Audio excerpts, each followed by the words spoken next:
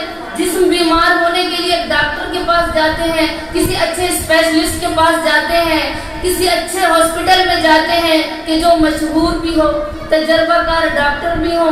یعنی اس جسم کے لیے جو فنا کا لیے خلق کیا گیا ہے, آپ اور میں اس بات کے قائل ہیں کہ یہ جس فنا کے لیے خلق کیا ہے اس کے لیے ایک اسپیشلسٹ کی ضرورت ہے. ایک ماہر ڈاکٹر کے پاس جاتے ہیں, کوئی گلی کے ڈاکٹر پہ میری اور آپ کی نظر نہیں پڑتی, محلے کے ڈاکٹر کو ہم کچھ سمجھتے نہیں ہیں تو ہم اچھا اسپیشلسٹ ڈھونڈتے ہیں. کس لیے؟ اس جسم کے ڈاکٹر کے لیے. تو عزیزان گرامی جب یہ روح بیمار پڑ جائے تو کہاں جائے؟ روح کیسے بیمار ہوتی ہے؟ کچھ لوگوں کو تو ابھی تک پتہ ہی نہیں کہ روح کیسے بیمار ہوتی ہے. ہم جھوٹ بولتے ہیں سمجھ جائیں روح بیمار ہے, ہم غیبت کر رہے ہیں سمجھ جائیں کہ روح بیمار ہے, ہم حسد کر رہے ہیں سمجھ جائیں کہ روح بیمار ہے, ہم چوری کر رہے ہیں سمجھ جائیں کہ روح بیمار ہے, ہم اچھی اولاد کی تربیت نہیں کر رہے ہیں سمجھ جائیں کہ ہماری روح بیمار ہے, ہم حلال چھوڑ کے حرام کی طرف راغب ہو رہے ہیں سمجھ جائیں روح بیمار ہے. اب اس روح کی غذا کے لیے, اس روح کے لیے ہم نے اس کے علاج کے لیے کوئی طبیب تلاش کیا, کوئی ڈاکٹر تلاش کیا, کوئی اسپیشلسٹ ڈھونڈا نہیں. کیوں؟ کیونکہ ہمیں اس روح کی فکر نہیں ہے. پھر عزیزان گرامی کس منہ سے میں اور آپ کہتے ہیں کہ روح شب جمعہ آتی ہے, اس روح کو سزا ملتی ہے, جسموں کو سزا نہیں ملتی. عزیزان گرامی بعد از رحلت انسان, جو انسان انتقال کر جاتے ہیں یعنی اس دنیا سے دوسری دنیا میں منتقل ہو جاتے ہیں تو پھر یہ جسم تو ختم ہو جاتا ہے. اب اس روح کو سزا مل رہی ہے, اس روح کو ثواب مل رہے ہیں, ہم ختم قرآن کروا رہے ہیں, ہم مجلس اذا کروا رہے ہیں. کیوں؟ کیونکہ ہم مرحوم کے روح کو ایصال پہنچانا ہے. تو جب روح بیمار تھی تو ہم نے اس کا طبیب کیوں نہیں ڈھونڈا؟ جب روح بیمار تھی تو ہم نے اس کے لیے کسی اسپیشلسٹ کا انتخاب کیوں نہیں کیا؟ کیوں؟ کیونکہ ہم لوگ چاہتے ہی نہیں کہ ہماری روح کو طبیب مل جائے. ہم نے کبھی روح کی طرف توجہ ہی نہیں کی. ہم تو روح کی طرف کب توجہ کرتے ہیں؟ جب ہم اس دنیا سے چلے جاتے ہیں. پھر جانے کے بعد اس مرحوم کے لیے کیا کرواتے ہیں؟ اس کی روح کو ختم قرآن بھیج رہے ہیں, اس کی روح کو ایصال ثواب کرنے کے لیے مجالس کروا رہے ہیں. اس دنیا میں ہم نے اپنے روح کا علاج کہاں سے کر رہے ہیں؟ اس روح کی غذا کیا ہے؟ اس روح کی بیماری کیسے ختم ہوگی؟ عزیزان گرامی اس روح کی غذا کیا ہے؟ عبادت پروردگار ہے. اس روح کو اگر چاہتے ہیں کہ یہ بیماری سے بچا رہے, اگر چاہتے ہیں کہ اس روح کو ارتقا مل جائے, اگر چاہتے ہیں اس روح کو بقا مل جائے, اگر چاہتے ہیں یہ روح جس وقت سے خلق کی گئی تھی اس کے خلقت مقصد تک پہنچ جائے تو اس روح کے لیے اچھے طبیب کی ضرورت ہے, اس روح کے لیے اچھی غذا کی ضرورت ہے. اب روح کی غذا کیا ہے؟ وہ جسم تو کھانا مانگتا ہے لیکن میری اور آپ کی روح مومنہ کیا مانگتی ہے؟ عبادت مانگتی ہے, عبادت پروردگار مانگتی ہے. اور یہی کچھ ہم مجلس حسین میں کرتے ہیں کہ مجلس حسین میں ہمیں کیوں سکون ملتا ہے؟ کھانا کھا کے ہمارے شکم کو سکون ملتا ہے. ہم کتنے بھوکے ہوں, کتنے پیاسے ہوں, پانی پینے کے بعد اس پیاس کی شدت میں کمی آ جاتی ہے. کھانا کھانے کے بعد اس پیٹ کو جب غذا ملتی ہے تو ہمیں سکون ملنے لگ جاتا ہے. اسی طریقے سے جب ہماری روح کو غذا ملتی ہے تو ہمیں سکون ملتا ہے. کیسا سکون؟ وہ قلبی سکون جو آج دنیا تلاش کرتی ہے. لیکن کوئی موسیقی کو اپنی روح کی غذا کہتا ہے, کوئی ناچ گانے کو روح کی غذا کہتا ہے, کوئی جھوٹ بولنے کو اپنی روح کی غذا سمجھتا ہے. لیکن ہم شیعان حیدر کرار جن کے لیے کہا کہ یہ مرتے نہیں ہیں بلکہ انتقال کرتے ہیں, بلکہ انتقال کرتے ہیں. یعنی کیا مطلب؟ اس دنیا سے اس دنیا میں منتقل ہو جاتے ہیں. اسی لیے کسی شاعر نے کہا نا, کا غسل میت نہ کہنا میرے غسل کو, الجھ ملبوس کو مت کفن نام دو, میں چلا ہوں علی سے ملاقات کو, جس کی تھی آرزو وہ گھڑی آ گئی. یعنی علی والا جانتا ہے کہ اس دنیا میں علی کا ذکر کرنے سے ہی ہماری روح کو غذا ملتی ہے. پھر علی والے مرتے نہیں ہیں, علی والا مرتا نہیں ہے,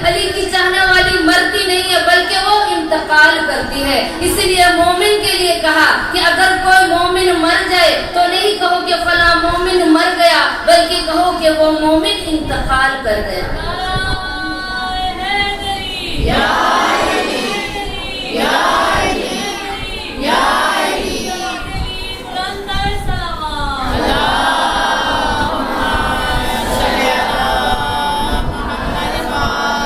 تو عزیزان گرامی، جیسے کہ ہم مجلس میں روح کی غذا کے لیے آتے ہیں کہ ہمیں روح کی غذا ملے، اور خواتین کے لیے کہ یہاں پر فرش عذاب پر آ کر اس منبر سے تربیت اولاد کا، حریت کا درس دیا جاتا ہے اور پردے کا درس دیا جاتا ہے کہ جن سے ہم نے پردہ سیکھا ہے، آج ان کے ایام ہے. خصوصاً آج مناسبت جو دی گئی ہے وہ مناسبت جناب زینب کو دی گئی ہے کہ آج بی بی زینب سلام اللہ علیہا کا روز شہادت منایا جا رہا ہے. تو عزیزان گرامی، یہ کون ہے زینب کہ جس کو ہماری دنیا نے میرے اور آپ کی نظر میں تاریخ کوٹ کر اٹھا کر ہم نے دیکھا نہیں کہ ام المصائب کا لقب دے دیا. عزیزان گرامی، جہاں زینب ام المصائب ہے وہاں شریکت الحسین ہے. جہاں وہ ام المصائب ہے وہ کیا ہے؟ وہ بشریت کا قافلہ چلانے والی زینب ہے کہ جہاں ہر سپہ سالار کو مرد کی تلاش ہوتی ہے، لیکن اس قافلے کو چلانے والی، حسین کے قافلے کو چلانے والی، حسین کی اس خون کو بچانے والی کہ جو کربلا میں شہداء کا خون تھا اس کو بقا کی طرف لے کے جانے والی زینب ہے.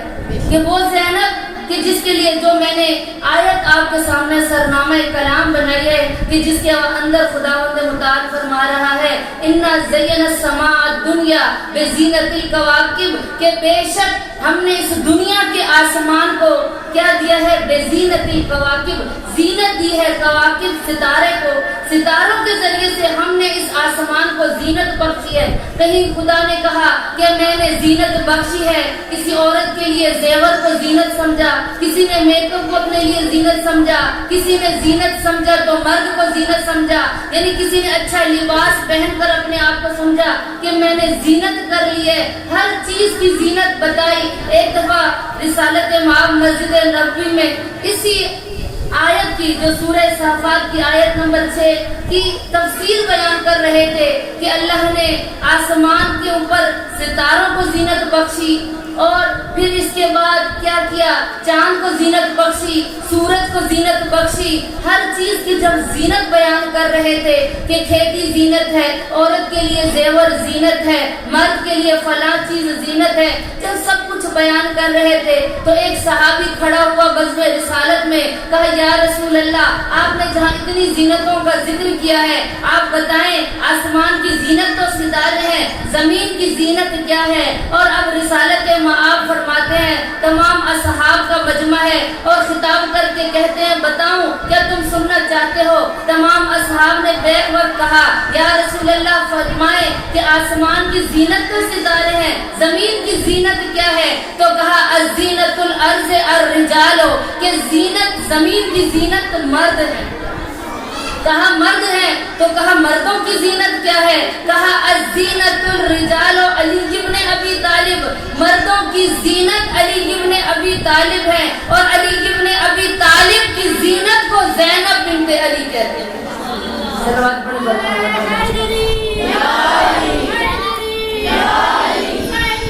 زندہ باد زندہ باد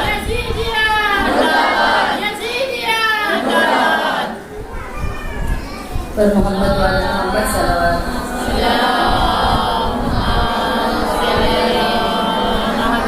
یعنی جہاں ہر چیز کی زینت کو بیان کیا گیا اور کہا کہ کیا ہے جو مردوں کی زینت ہے ان مردوں کی زینت علی ابن ابی طالب ہے، اور جس زینت کو علی کی زینت کہا گیا وہ زینت زینب بنت علی ہے کہ کوئی عام نہیں ہستی بلکہ وہ ہستی ہے کہ جو اس دنیا میں جس کا آنا ضروری تھا، کہ جس کے لیے رسول نے فرمایا حاضری مثل خدیجہ، کہ یہ میری نوازی مثل خدیجہ ہے. کیوں کہا کہ مثل خدیجہ ہے؟ کہ خدیجہ موزن اسلام ہے اور جب اسلام ڈگمگائے گا صراط مستقیم سے لوگ ہٹ جائیں گے اور کیا ہوگا اس وقت یہ موزن اسلام بن کر کہ اپنے شرم و حیا کا لبادہ اوڑھ کر لوگوں کو اسلام کی تبلیغ کرے گی. اب زینب کے لیے دیکھیے کہ جتنی برگزیدہ خواتین تھیں کہ جتنی جناب حوا برگزیدہ، جناب سارہ، جناب مریم کے بعد بھی ایک بتول کی تلاش تھی دنیا والوں کو، اور اللہ نے اس بتول کو کیا بھیجا؟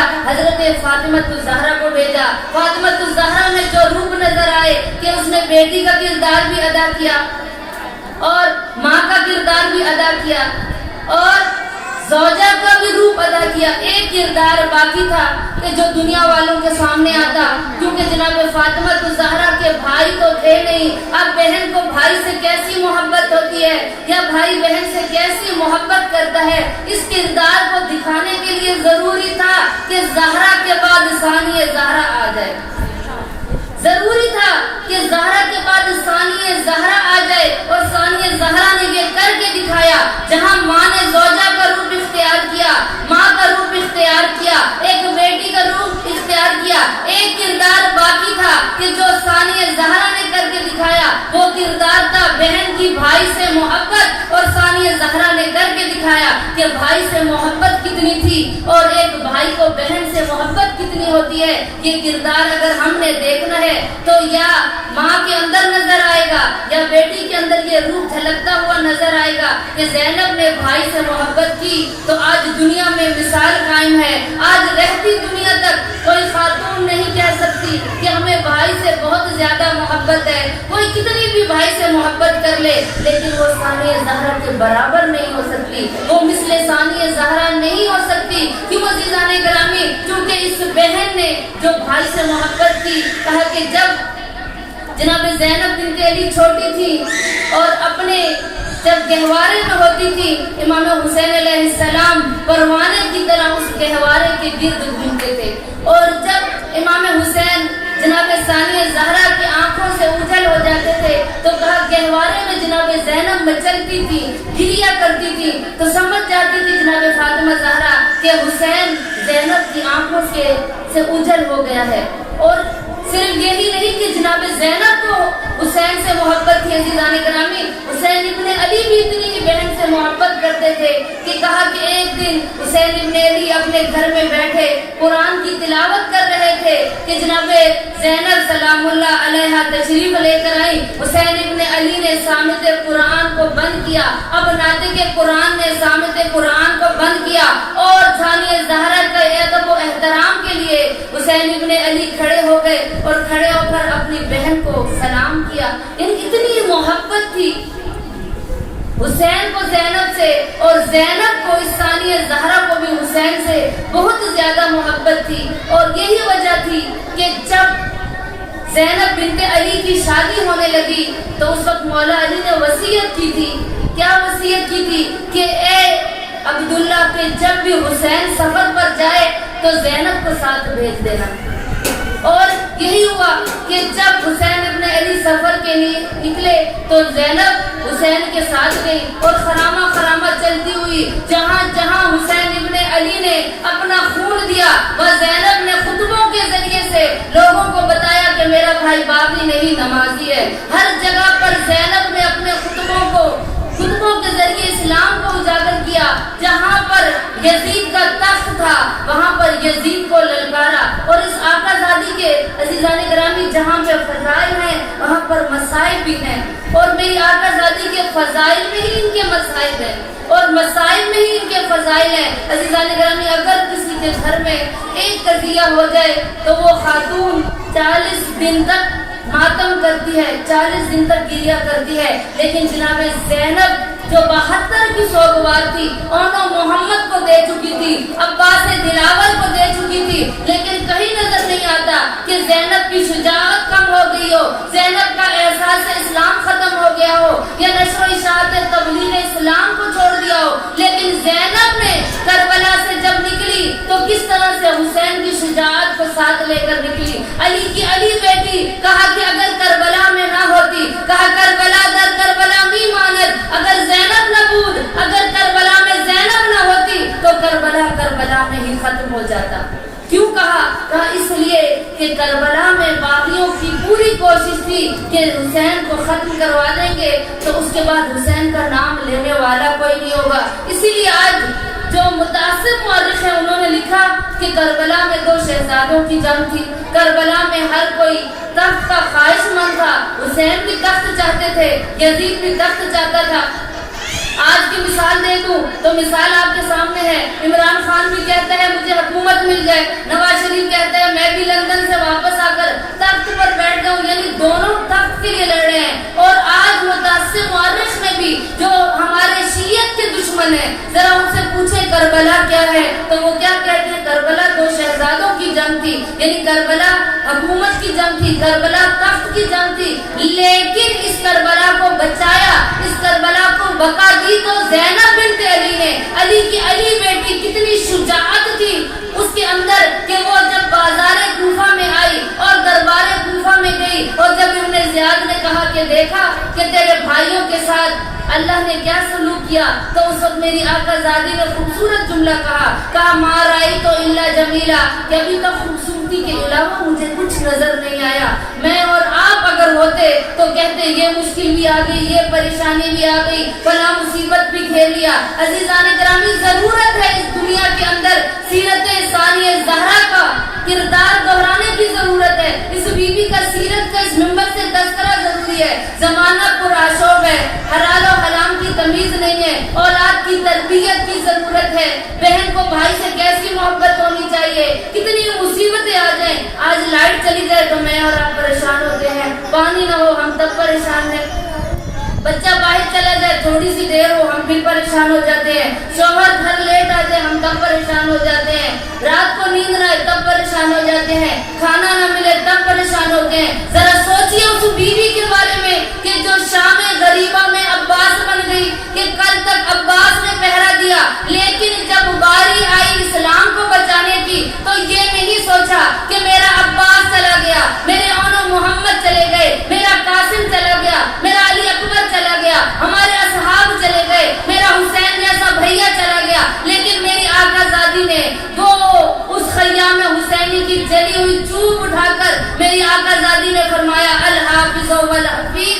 یعنی آقا زادی بتا رہی ہیں کہ جب مشکل وقت آ جائے اسلام پر تو دنیا کو نہ دیکھنا بلکہ دیکھنا اسلام کیا کہتا ہے. پھر گھروں میں بیٹھنے کی ضرورت نہیں ہے, تم لوگوں کو گھر سے نکلنا ہوگا. کس طرح سے نکلنا ہوگا؟ جس طرح زینب نے خیام حسینی سے باہر آئی, ایک پشت پر اپنے امام کو اٹھا کر لائی, امامت کا دفاع کرنے والی, محافظت امامت ہوتی ہوئی زینب کس طرح کس جرأت کے ساتھ, شجاعت کے ساتھ ابن زیاد کے دربار میں کھڑی ہو کر جب کہا ما رأیت الا جمیلا, ابن زیاد خاموش ہو گیا اور کہا یہ کیا, اس کا بھائی مارا گیا, اس کے 18 بھائی چلے گئے, اس کے بچے مارے گئے, اور پھر بھی کہہ رہی ہے ابھی تک خوبصورتی کے علاوہ مجھے کچھ نظر نہیں آتا. کیوں کہا؟ کیونکہ آقا زادی جانتی تھی یہ دنیا ہے, ایک دن گزر جائے گی, جانتی تھی یہ ہمارا امتحان ہے, ایک دن ختم ہو جائے گا. کتنی جرأت کے ساتھ ابن زیاد کے دربار میں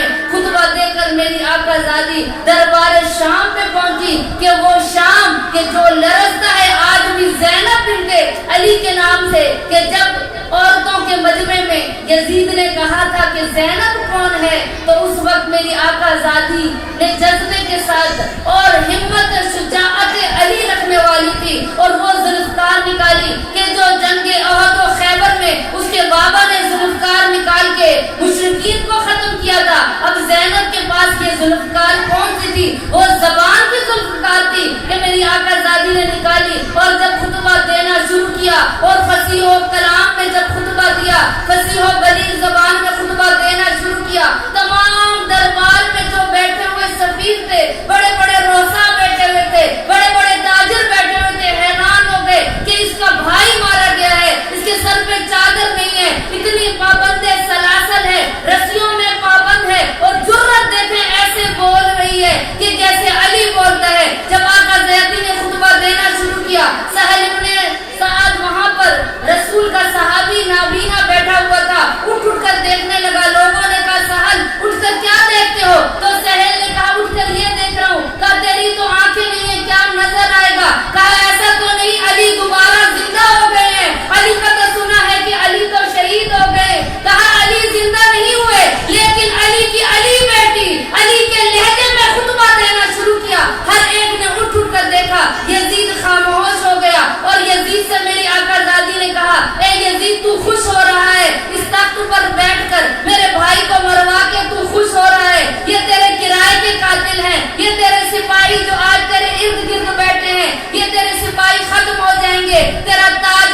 زینب کا ذکر رہ گیا، زینب کے حسین کا ذکر رہ گیا. صلوات پڑھیں پر محمد والے.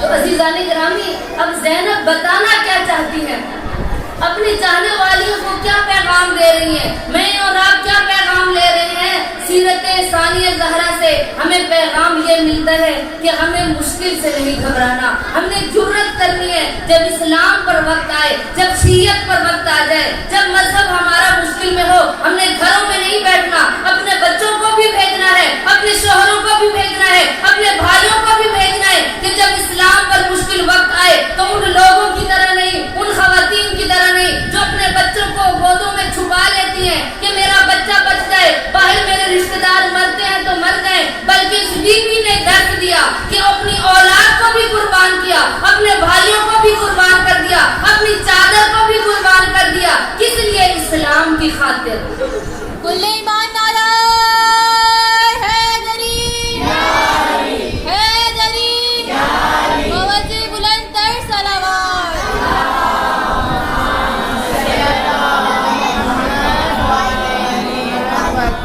تو عزیزان گرامی، اس بیوی نے ہمیں پردے کا درس دیا، حریت کا درس دیا. عزیزان گرامی سوچئے پردہ کیا تھا. میں اور آپ جناب زینب کے پردے کو رونے والی ہیں، لیکن نامحرم سے ہم نہیں بچ سکتی. شادیوں پر ہمارے نامحرموں کے ساتھ ارتباط ہے. ہماری بیٹیاں واٹس ایپ پر چیٹنگ کرتی ہیں نامحرموں کے ساتھ، ماں کو خبر نہیں. کیوں؟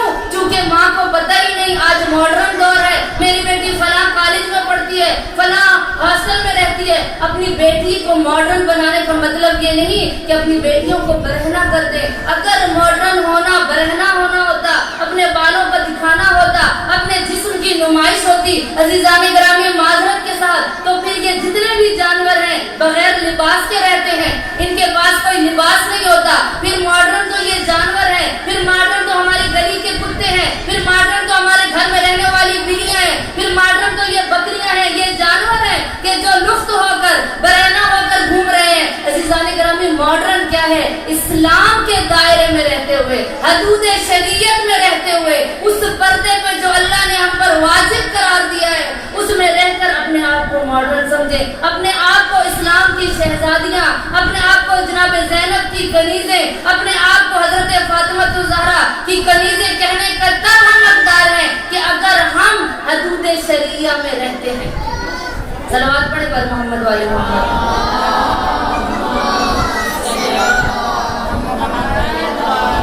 اور بہت افسوس کے ساتھ کہنا پڑتا ہے، کیونکہ میں اور آپ تو واہ واہ کے قائل ہیں کہ جہاں نعروں والی مجلس ہو، جہاں زیادہ نعرے لگائے جائیں وہی ذاکرہ کامیاب ہے، وہی عالم کامیاب ہے. جہاں مجمع زیادہ ہو، جہاں لنگر اچھا ہو. عزیزان گرامی معذرت کے ساتھ اگر کوئی ناراض ہو تو مجھے اس چیز سے کوئی مطلب نہیں، کیونکہ ممبر ہے، ممبر کا حق ادا کرنا ہے. اس ممبر پر جب ایک خاتون پڑھنے والی پردہ نہیں کرتی، پاؤں چھپانا واجب ہے، پاؤں چھپاتی ہی نہیں ہے، تو وہ میرے کو اور آپ کو کیسے کہے گی کہ پردہ کر لو؟ آج بیٹیوں کو کیسے کہے گی پردہ کر لو؟ وہ واہ واہ تو کروا کے چلی جائے گی، اپنے حصے کا ہدیہ اپنے پرس میں ڈال کر چلی جائے گی، لیکن مجھے یا آپ کو نہیں کہہ سکتی کہ پردہ کر لو. کیوں؟ کیونکہ آج زمانہ اتنا چالاک ہو گئے، ہم فوراً کہیں گے آپ نے تو پردہ کیا نہیں، آپ مجھے کیسے کہہ رہی ہیں پردہ کر لو؟ عزیزان گرامی سوچئے، اس ممبر کا بھی تقاضا ہے، اس ممبر پر ان کو بٹھایا جائے جو پردے کا درس دیں، جو آپ کو اسلام کا درس دیں، جو آپ کو تربیت اولاد کا درس دیں.